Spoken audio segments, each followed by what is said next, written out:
If you need level 40, unlimited, limited, clutch time, domination, triple threat, or anything else on your 2K account grinded, contact Rose NBA on Twitter and let them know X sent you.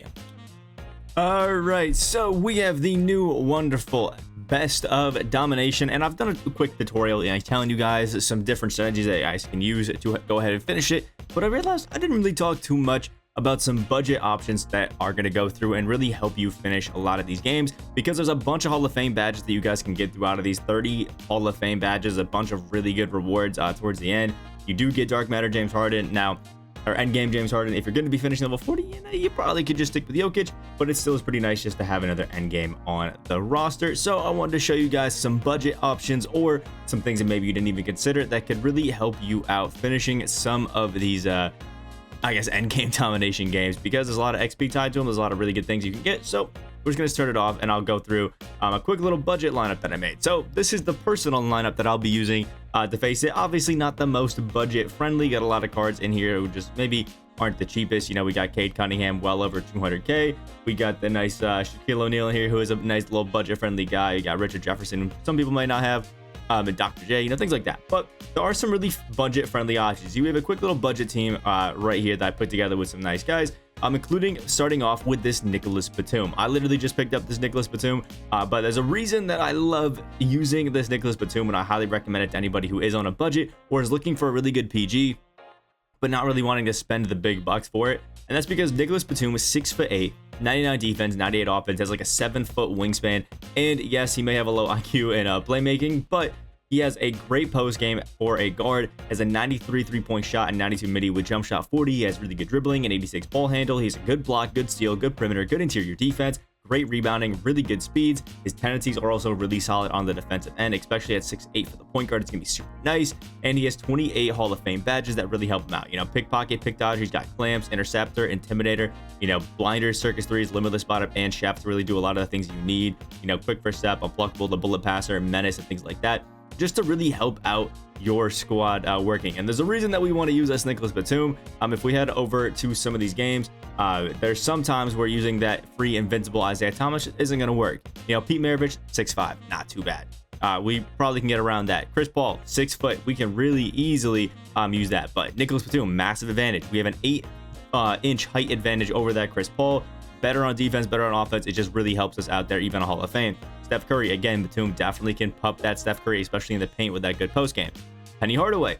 Now we want Nicholas Batum, because Penny Hardaway, nice 6'7" guy, really going to be tough to use and really going to be hard to keep up with. And then Ben Simmons. You do not want to have a short PG going up against Ben Simmons. So this Nicholas Batum at 6'8", only 3 inches shorter than Ben Simmons, still has that great defense, still should be able to keep up with him. And as long as you set your settings right, really should be guarding him pretty well, which is exactly why we want Nicholas Batum, because he's a super tall, super cheap budget option. Gerald Wallace, another card that I really like. He's got jump shot 99 on very quick and has amazing defense as a 6'7" shooting guard, which is really going to help us out. And I like him because he's just a good 3-and-D guy. He has a 93 3-point shot, 95 driving dunk just in case, really good playmaking, a 98 block and steal, 96 perimeter, 95 interior defense, really good speeds, and the tendencies are also looking really good on Gerald Wallace. We have 9-9s across the board there, with again a really crucial Hall of Fame badges. They're going to help us out. Pickpocket, pick dodger, clamps, interceptor, intimidator, post move lockdown, tireless defender, limitless spot up, quick first step, sniper, limitless takeoff, menace, bull stripper. Really good badges out there. 6'7", should be pretty good at the height, and all around really good. Next one, my favorite card, and one that I think anybody who's on a budget needs to be picking up, because all three of these guys are 9k or less. We have Poku. Just picked him up at 8.8k, 99 offensive, defensive overall, and he's a 7-foot small forward. It is just such a big advantage having a guy like Poku on your squad, because we're talking about a 7-foot small forward. I mean, he's got a really good post game as well, just in case. 94 driving layup, 90 midi, 91 3-point shot, has the Scottie Pippen jumper and jump shot 30 on very quick, 90 standing and driving dunk, 90 ball handle, really good playmaking, a good block, a good steal, good perimeter and interior defense, great rebounding, great speeds, has good tendencies, and has all the crucial badges that we need at his size, including rim protector with his like 7'4" or something like that, or more wingspan, which is crazy. Clamps, interceptor, intimidator, just great. He locks down those passing lanes. He's so big in some of those as well that it's really easy steals. Hopefully you can get a lot of easy blocks with him as well. It's just an all-around really good small forward to have out there that can also play your forward if you need him to. Another one that I think some people are sleeping on, Jaren Jackson Jr., jump shot 108 on very quick, all-around versatile defender, as we kind of know him to be. Just because, I mean, it's Jared Jackson. He's got a good post game. He's got a good three-point shot. Although that jumper is a bit baited, you still should be able to use it pretty effectively. Good dunking, good ball handling if you need it. But 98 block, 94 steal, 92 perimeter, 95 interior defense. He's 6'11", has like a 7'4" wingspan. Good speed, ball, and acceleration. Has really good tendencies on defense as well. Obviously, that's what he does all around there. And he has 50 Hall of Fame badges, which all around help you, brick wall, drop stepper, glue hands, pickpocket, rim protector, pick dodger, clams, interceptor, intimidator, like just 50 Hall of Fame badges is crazy. And the thing that I love about him is he's out here in the exchange. Now, I can't really show you him anymore because I've completed it. I don't think there's a section for completed exchanges. So you're just going to have to, I guess, believe me on that. But what is nice is he is in here like Sam Cassell, and he's super cheap. It's 2 Galaxy Opal players. I don't even need to be original owners. You need, I think it's 5 power forwards and like 8 Grizzlies players, something like that, and then you're done. It is super cheap. It is super easy, and you get a 50 Hall of Fame badge power forward who's locked it down on defense and can basically do everything else, like a Draymond Green kind of player for you, which is always super nice. It's just really good at, again, filling in the lanes and doing the things that you need him to do. With the 50 Hall of Fame badges is always crazy. Next guy we got here is Shaquille O'Neal. Shaq, 99 offensive defense, 7'1". Now this Shaq does have a bit of a lack of the three-point shot, which we'll see right here. Has obviously a great post game. I mean, it's Shaq. Has a 90 midi, 75 three-point shot, which will be an 81 with our coach boost, which is still pretty good. 99 standing and a 95 dropping dunk. He actually has good playmaking and good speed boost. Has a 98 block, 90 steal, 92 perimeter, 98 interior, 98 offensive defensive rebounding. Really good speed.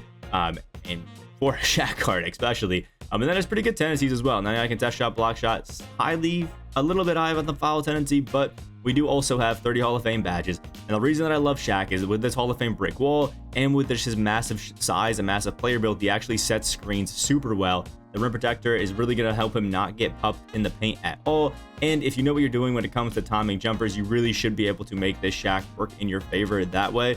Although you can see we do not have a sniper. So if you do want to use this Shaq pretty long term, I would add a sniper to him. He does lock in for a set, which is why I kind of have him out here. But he definitely is pretty nice, pretty cheap. I got my Shaq the day that the new season came out for like 7K MT.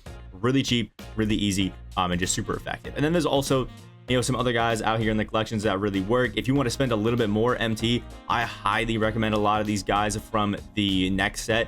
Like one of my favorite cards right now, Mark Williams. I mean, he's going for a lot of MT right now just because people are realizing how good he is and he's getting super hyped up. But you saw 130K right there towards the end. So still pretty cheap. I love this Keegan Murray right here, less than 40K MT. Super good, super nice. AJ Griffin right here, 30K MT, and is basically just a reskinned version of Richard Jefferson, which is super fire. If you have a little bit more MT, Chet Holmgren is really nice. Paulo Banchero is going for pretty cheap right now, depending on how long you are scrolling. But apparently, actually, he's gone up a bit in MT. So maybe I'm tripping a little bit on that one. Dyson Daniels a little bit expensive, but AJ Griffin, Keegan Murray, Benedict Mathurin is a super cheap version, like 15K MT right there. Super nice, super easy. Johnny Davis can be a nice backup PG just to fill out some gaps and have some fun. John Havlicek always is really good. Lonzo Ball, nice, cheap, tall point guard as well if you want to spend a little bit more than Nicholas Batum, which can always be really nice. And don't forget that along with the settings, stuff like that, there are some coaches that can help you. I'm running Steph Curry, but there are other coaches that'll help you out to boost up some players tendency stuff. You can pick up some pink diamond coaches like Mike D'Antoni right here. I don't know why I didn't have him on this one, because with the 7 seconds really helps out. Some nice playbooks and stuff like that can also help you a little bit. And if you have some other cards that you got, obviously don't forget to use them. Like for example, if you're up in the dark market or token market and you can use your Julius Erving, you might as well. That's definitely an upgrade. Or maybe you don't have Julius Erving, but you did do all the zero gravity rewards and you have Richard Jefferson. I mean, come on. Richard Jefferson is a great card. And then you can have AJ Griffin kind of on that backup, helping you guys out. The point guard, though, is really that position that's just a little bit difficult, which is why I recommend a guy like Nicholas Batum, and I'm recommending guys like Shaquille O'Neal, just because they help a little bit better to have some fun in some of these things. But if you don't, I would definitely recommend heading over to like this next set, picking up some of these guys. But even some of the Kobe's that were dropping yesterday and Shaq's also really are going pretty cheap. Like the glitch Shaquille O'Neal, did a gameplay on him yesterday, and he's actually super cheap. So if you can spend a little bit more MT, upgrade to this glitch Shaq. Yes, the Shaq jumper isn't amazing, but I actually found that this Shaq was moving great, was playing awesome on defense, and still was hitting his threes really nicely. So it actually didn't affect me too much. I was kind of surprised by it, but hey, I'll take whatever I can get. And there's also some other Kobe Bryants all around that you can pick up that also have some nice things. Or if you're really cheesy, you can go to the Swish set and pick up the, the other Shaq. But if you have some other cards you got from the rewards and things like that, I definitely recommend, using those cards and having some fun with them. And obviously, I will have a link in the description down below my video where I'm showing you guys my whole strategy to use some stuff like that, to use those teams and just have some fun with it. Like maybe you finish out, you get Chris Webber and you want to head out and do some domination, use Chris Webber and you're going to have a good time. This is the squad that I'm personally going to be using with it. I do not think I'm going to have any sorts of problems winning some of these games, even with a mediocre bench at times. But let me know what you guys think about the video down in the comment section below, as well as let me know any of the budget options that you are personally using in order to finish this domination. I hope you guys have a great rest of your day. Like the video, subscribe, and all that wonderful stuff if you're new, and I will see you in the next video.